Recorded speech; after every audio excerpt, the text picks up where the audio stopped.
I reminded my audience of the conflict in Sudan, in parts of South Sudan, in Central African Republic, in Cameroon, in different parts of Africa.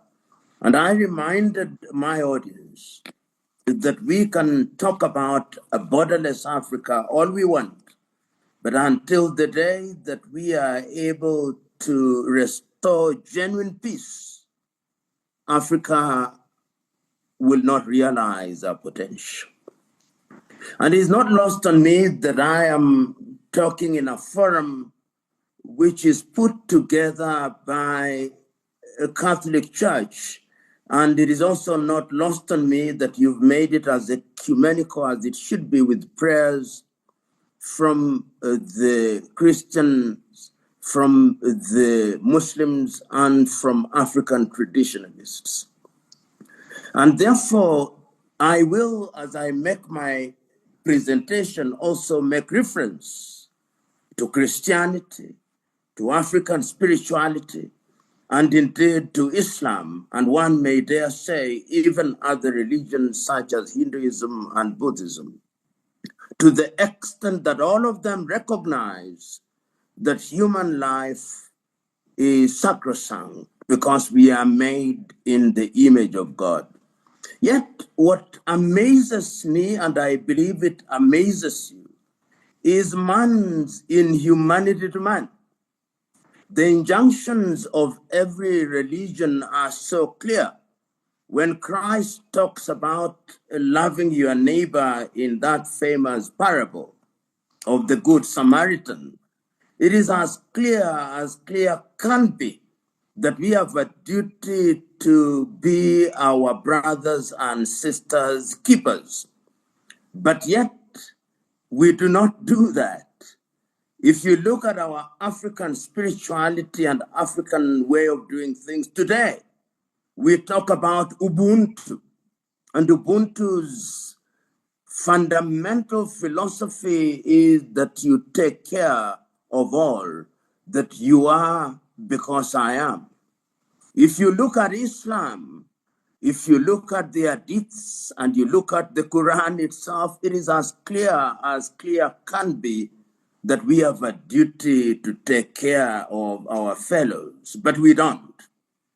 Which begs the question, what is the problem? Permit me also to congratulate you for the great work that you are doing in this area, and also to congratulate those who are working with you throughout the world. We speak at a time when the continent of Africa faces many difficulties. Only yesterday in Accra, Ghana, I was at a meeting where we are talking about a borderless Africa. And everybody who spoke on that occasion was as passionate as they were enthusiastic, saying that Africa can only realize her potential if she allows her sons and daughters to move freely across the artificially created boundaries. And as I was in Accra, I also had the occasion to watch the news and see what had happened in Nigeria, where many young men and women were killed in the state of Kwara. And when it was my turn to speak, I did remind the audience that we are speaking at a time when in different parts of Africa there are conflicts, the effect of which is to take away opportunities for young men and women. I reminded my audience of the conflict in Sudan, in parts of South Sudan, in Central African Republic, in Cameroon, in different parts of Africa. And I reminded my audience that we can talk about a borderless Africa all we want, but until the day that we are able to restore genuine peace, Africa will not realize our potential. And it's not lost on me that I am talking in a forum which is put together by a Catholic Church. And it is also not lost on me that you've made it as ecumenical as it should be, with prayers from the Christians, from the Muslims, and from African traditionalists.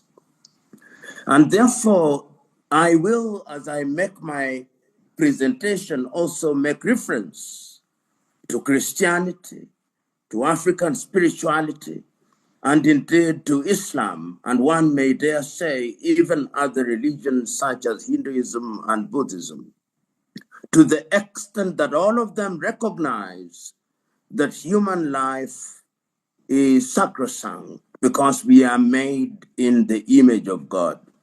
Yet what amazes me, and I believe it amazes you, is man's inhumanity to man.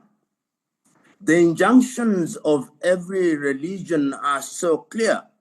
When Christ talks about loving your neighbor in that famous parable of the Good Samaritan, it is as clear can be, that we have a duty to be our brothers and sisters' keepers. But yet, we do not do that. If you look at our African spirituality and African way of doing things today, we talk about Ubuntu.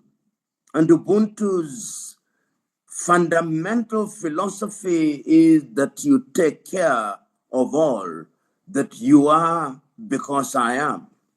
If you look at Islam, if you look at the hadiths and you look at the Quran itself, it is as clear can be that we have a duty to take care of our fellows, but we don't. Which begs the question, what is the problem? But the Bible answers that question, that the human heart is desperate and evil, but for the intervention of God himself. And it is only, therefore, when we make ourselves as vessels of God that we become good people. Those of you who are trained in the Catholic tradition, and you can correct my Latin if you must, the whole idea of conversatio morum, that you have a complete change of heart when you receive God, is something that should underline what should define our very being. As I speak to you today, estimates vary, but we are told that in the African continent alone, there are nearly 7 million people who are being trafficked at one time or the other. And I believe that those figures are conservative, and that indeed, if we were to do a proper count, we would be amazed. It is not to say that the world has not paid attention to this unfortunate reality. If you look at the history of the world throughout the ages, even in times of war, there was always the realization that we as human beings ought to conduct war, ironically and paradoxically, in a humane way. I look at a battle which is recorded in Hindu mythology, the Battle of Kurukshetra, 5,000 years before Christianity. Before the war, the commanders sit down and agree on the laws of war. The Red Cross itself was created after the Battle of Solferino, and the international community in the world that we know today, when it gathered in 1945 in San Francisco in the United States of America and came up with the UN Charter, recognized that human rights should be at the heart of human relations. It is not lost on me that in that year, almost all countries in the continent of Africa were still under colonial tutelage, save for Liberia, Ethiopia, and Egypt. But even then, there was the recognition that human rights should be at the very heart of all our affairs, and therefore human dignity. And in 1948, and we are all aware of this, the Universal Declaration of Human Rights in Paris also recognized that human dignity is very important. And of course, in 1949, the Geneva Convention that deals with the law of war also made that recognition. In the specific area of trafficking, we know that there have been instruments which have been generated by the international community, by the UN, and we also are aware of the Palermo protocols that have talked about what ought not to be done against human beings, that is trafficking, particularly of women and children. In the African continent, the African Charter on Human and People's Rights also talks about our duty to ourselves. And on the specific issue of trafficking, the African community did sit down in 2006 in Ouagadougou, Burkina Faso, and came up with the Ouagadougou Plan of Action, which has been revitalized, so that if you look at the international legal environment, there is no shortage of this treaty, that protocol that tells us what to do and what not to do, which begs the question, what then is the problem? Why is it that in the face of all these problems continue to debilitate and to undermine our very being? And the human heart defies understanding. The human heart is capable of great good and great evil. And many times, as the saying goes, evil takes the stairs and evil takes the elevator and good takes the stairs. And therefore, many times we see ourselves almost drowning in evil. Recently, I had the opportunity of listening to a speech or a sermon, if one may, by the former vice president of Nigeria, Yemi Osinbajo.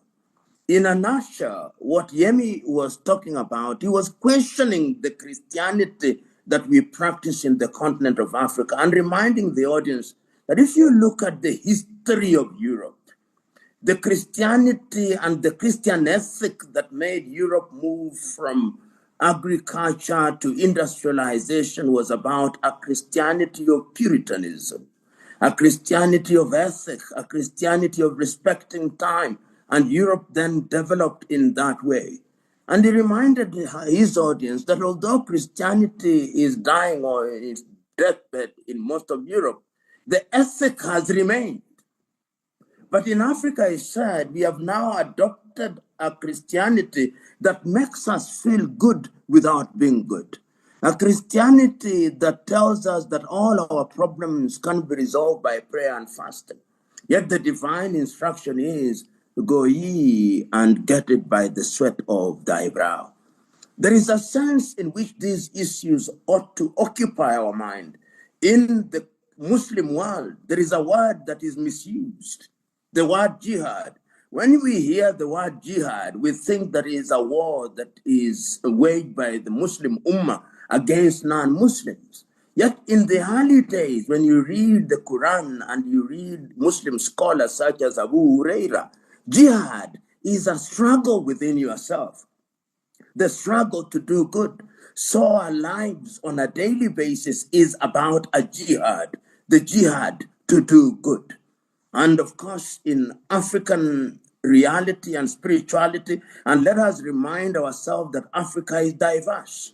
But whether you are talking about a Yoruba, you are talking about an Igbo, or a Kamba, or a Ikoyo, or an Ovambo, or an Ovimbundu, all these things congregate around one thing, that we have a duty to do that which is good for the general good, because it is good to do good. The question then is, why is it that the evil of human trafficking, the thingification, I think there is one philosopher who talks about the thingification from the word thing, that we make human beings into things, into chattels that can then be traded in. And be aware that this is not new. Throughout the ages, slavery has been alive and well. Even churches at one time sanctioned slavery. Colonization was also sanctioned, another form of slavery.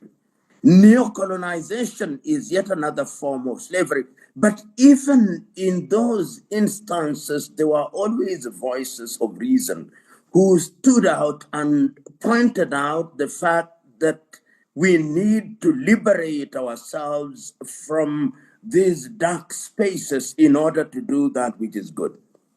So even when there's been pitch darkness in the lives of human beings, there has always been the desire to do good. Not so long ago, 3 years to be exact, I was traveling from Tanzania, and I sat at the airport in Dar es Salaam, and next to me was a Catholic priest. We got into a conversation about human nature, and he told me something that I've never forgotten. He said it in Kiswahili. Mungu hawaiti wanaostahili, anawastahilisha anaowaita. That God does not call the deserving. He makes deserving those whom he calls. And I think there is power in that. Many of us, or many of you who are in this space, the work that you are doing is because you have been touched. And I always remember a story that you who are on a daily basis interacting with the Bible will always remember, the story of Paul. Paul makes a statement which has been subjected to various interpretations. It is to be found in his first letter to the Corinthians. Specifically, you are aware of it. Read it from the beginning, but one focuses on chapters 11 through to 21, and also 9 through 19 and 23. It is the good story of the Christians of Berea. The Christians of Berea, he tells us, were different from the Christians of Thessalonica because they questioned everything. And they questioned what had been told to them, and they confirmed it from themselves. And I remember it is in that very same story, when you go to the Acts of the Apostles at chapter 17, 22, you find the story there, and you find this big debate where Paul is in Athens at the Areopagus and is debating with Greek philosophers, and he's telling them, I see you are very religious.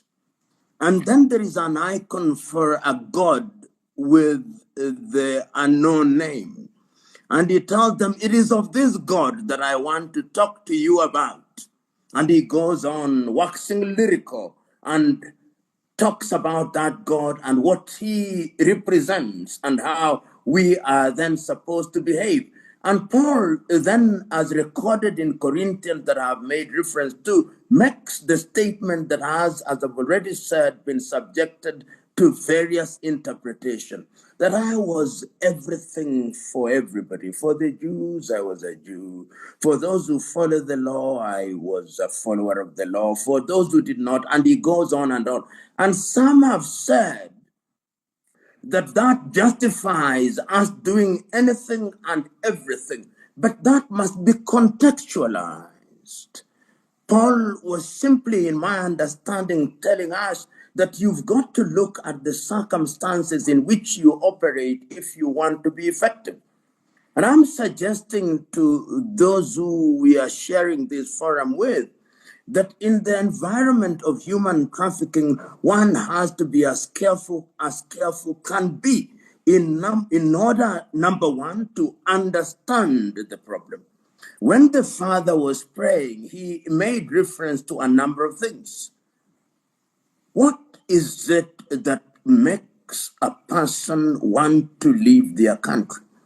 Recently, I listened to an interview of a young man from Guinea-Conakry, and he was recorded in Libya And he was told by the interviewer, but don't you fear death, that you are going to die in the desert? And if you don't die in the desert, you are going to die in the Mediterranean Sea. And this was his answer. Even when I'm in Guinea, I'm dead already. In other words, this individual is prepared to risk all because he believes that when he is at home, he is a living dead. What are the circumstances that make people want to go to what is essentially modern day slavery? We now boast sometimes, and I hear the political class boasting about it, that we are 1.4 billion. It is estimated by the year 2050 that Africa will have a population of nearly 2 billion, that 1 out of every 5 human beings will be an African. And we say that this is a good thing. It will only be a good thing if, one, we have opportunities for our young men and women. Two, we have an environment or environments that create circumstances that are safe for women and indeed everybody else. Otherwise, what we call the youth dividend will be a youth curse. In the 20th century, in the early part of it, it was said that the 20th century would be Africa's century. When that did not happen, we said that the 21st century would be Africa's century.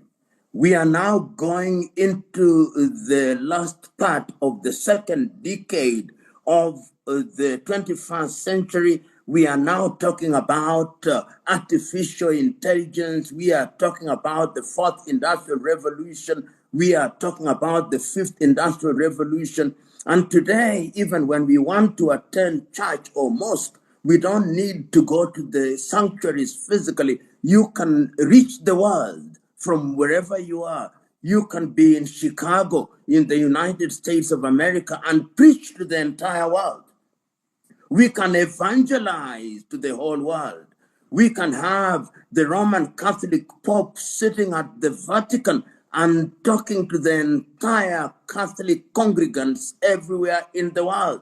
We can have that happening from Mecca, from every part of the world. That is the reality.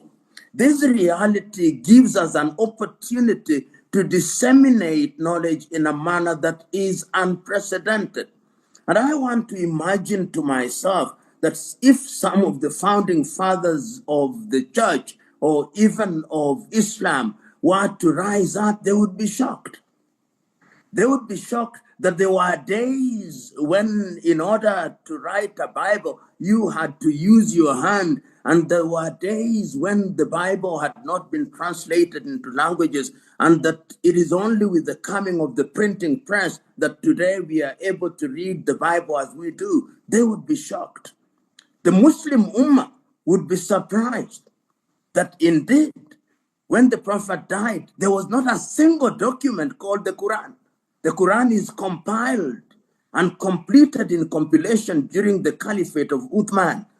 And that takes effort. And that today, that Quran can be read through any medium in the world. And the same with the Bhagavad Gita. And that if you are an African spiritualist, you can actually sit in Ouagadougou in Burkina Faso and talk to your congregation. And that the world is now becoming ecumenical. But that Christianity and that Islam, that Buddhism, that Hinduism, that African spirituality, of what value is it to us? Because Christ's very prescription to us is that we go and become the salt of the world and the light of the world. And that if salt has lost its saltiness, it shall be trodden underfoot. And these are the questions that we ought to ask ourselves as we gather here today. We must ask the bold question: why is it that in the face of all those instruments that we know as created by the United Nations, all those instruments that have been created by the African Union, the regional instruments against trafficking that have been created by ECOWAS, The local domesticated laws that we find in Nigeria, in Kenya, or in Ghana, trafficking is still a problem. Many are the times when I'm traveling and I transit through Bole Airport in Ethiopia, I see young girls bedecked in female regalia as Muslims. Occasionally I talk to them and I ask them, are you Muslims? And some of them tell us or tell me I am not. But for the purpose of the job that I'm going to undertake in Saudi Arabia, I, Elizabeth, am now Fatuma. And they go there. When they go there, in certain households, they take their travel documents. Then they become sex slaves. Their testimonies, I have a testimony of one whom I rescued from Saudi Arabia. The father slept with her. The sons slept with her. She was dehumanized. She's back in Nairobi, Kenya, physically destroyed, spiritually laboring, and psychologically struggling. Yet, our politicians, still in their unguarded moments, tell us we have negotiated for jobs in those parts of the world. For them, it is winning the next vote. And we who are the citizens, we don't question them enough.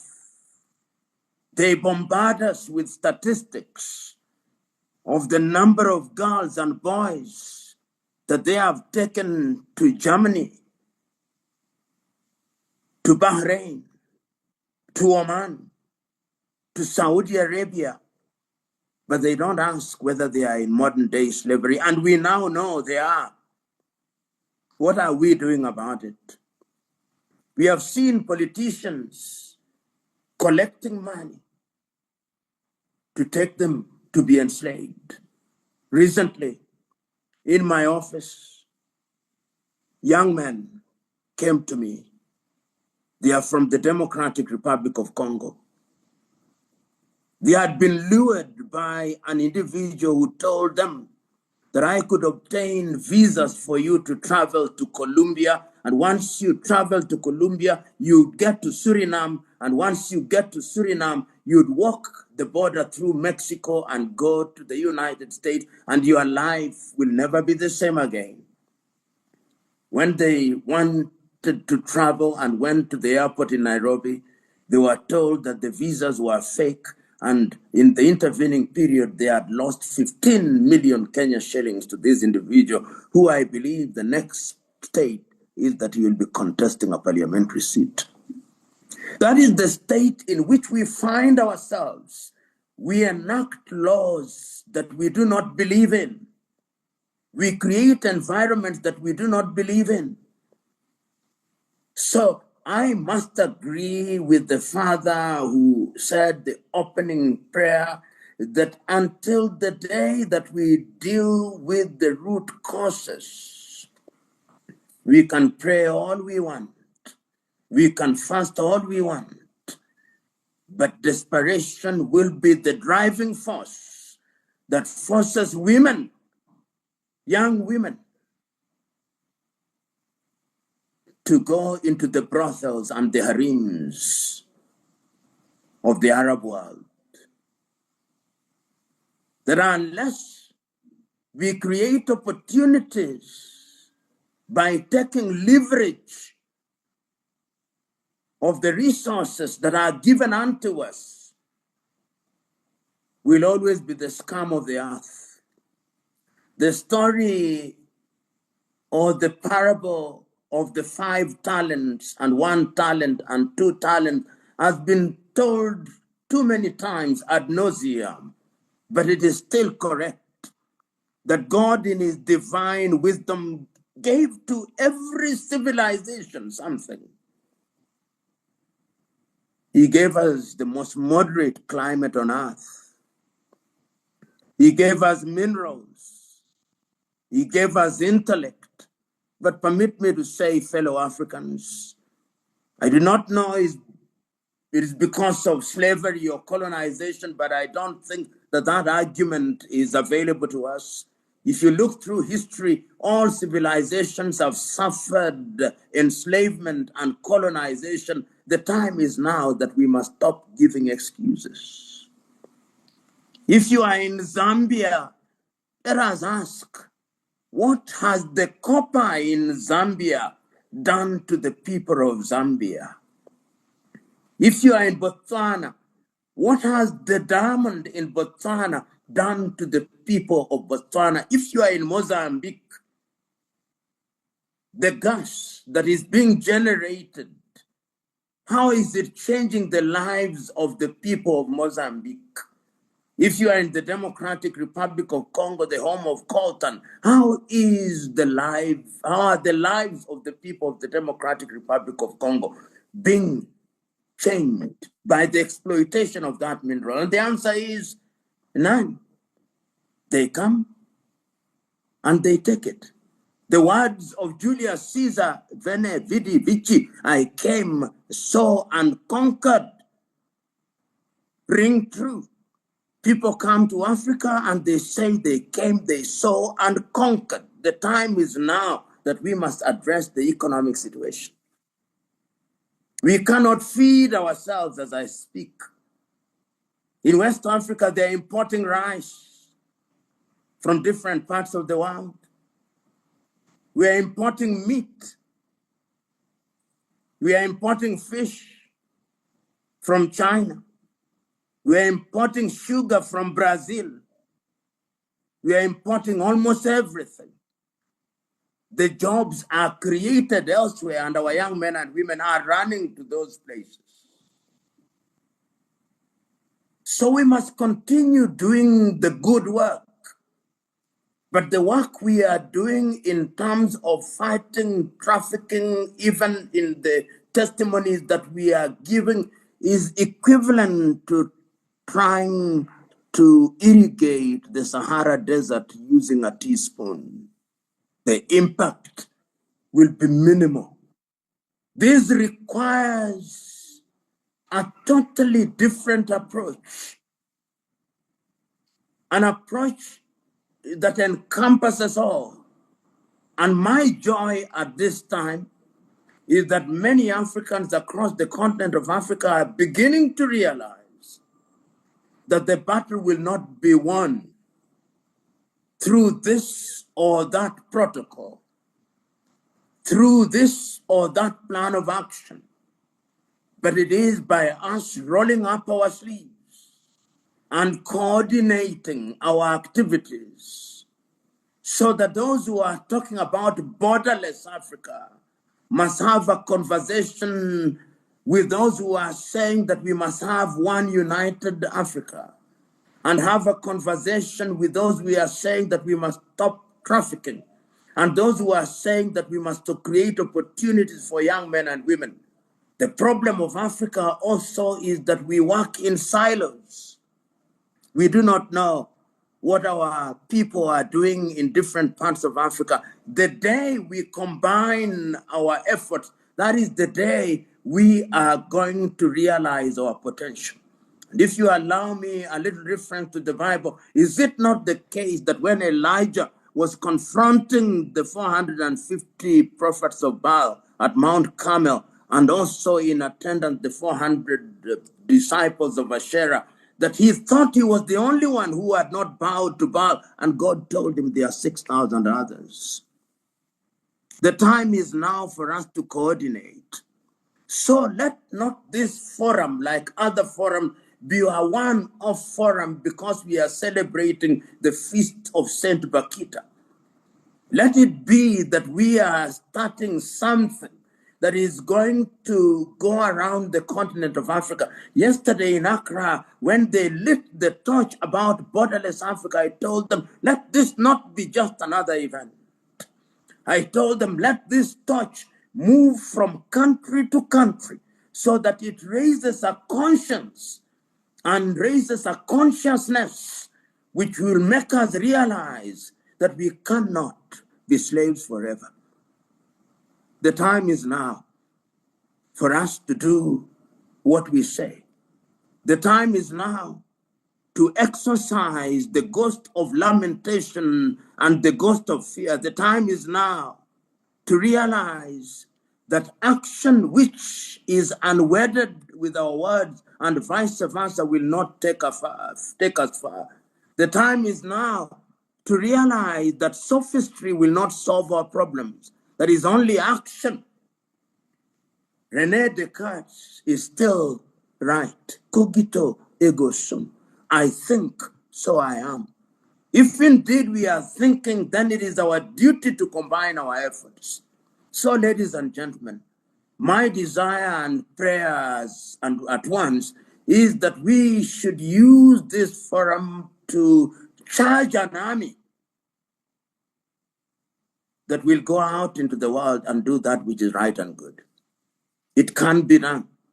Many times as I conclude, I always marvel at many things. And one of the things that I marvel at is the history of what we now call the Christian community. Starting modestly as it is with Christ, with only 12 disciples, one of them betraying him, the other one denying him, the other one, Philip, saying, we have seen you, we now want to see the Father. The other one doubting him. Then he is crucified. They are not there. They have ran away. They are cowards. And then somehow, on that journey to Emmaus and on the day of the Pentecost, these cowards turn into warriors. And 2,000 years later, Christianity, which was just but a sect of Judaism, now envelopes the world. We can do it, even when we say that we are Christians. And even if we say we are Muslims, when the Prophet dies, Abu Bakr comes in, Omar comes in, Uthman comes in, Ali comes in, and the fitnas begin. But even in the face of those fitnas, Islam now has over 1 billion followers. And they also recognize Isa bin Maryam. Even in Hinduism, they say of the Lord Krishna that is just but another incarnation of that Isa bin Maryam. And we can talk about these in African spirituality. And the thesis that I'm building at the risk of being heretical is this. It is a statement that was attributed to South Africa's Robert Mangaliso Sobukwe during the height of the apartheid movement. He was asked, do you believe in races? He said, there is only one race, the human race, created by one God.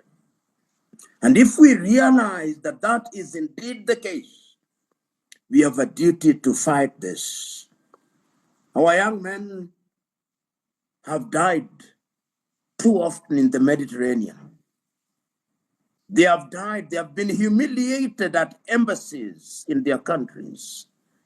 Our women have been abused in the Arab world and in different parts of the world. We can stop it. We must stop it. And permit me to end with this famous poem by Khalil Gibran, that famous Lebanese American in his poem, Fear. Gibran says that when the river is flowing from the mountain, that river fears that it is going to lose itself. And as it comes down, crossing the forest, the fear grows even more intense. Then the river realizes that it cannot go back. It must flow down, and ultimately it joins the ocean. And then it realizes that when it joins the ocean, it does not actually disappear, but it becomes part of a larger thing. Each one of us are rivers. If we combine our efforts, we will create a tsunami. It is not a battle for the faint-hearted. It is a battle that will be won by those who are resilient, those who are prepared to sacrifice all. But let us also remember that it is an intergenerational battle. We will fight the fight, and we'll hand over the baton to the next generation. And ultimately, when history is written, it will be said, there are those who started, there are those who sustained, and we can say we have all fought the good fight. It can be done. It must be done, because the divine instruction was that you are your brother and sister's keeper. That is the wisdom of the carpenter of Nazareth when he gives the parable of the Good Samaritan. Let us be good Samaritans in this fight against trafficking. And courtesy of the social media, when we talk about evangelization, we are talking about spreading the message.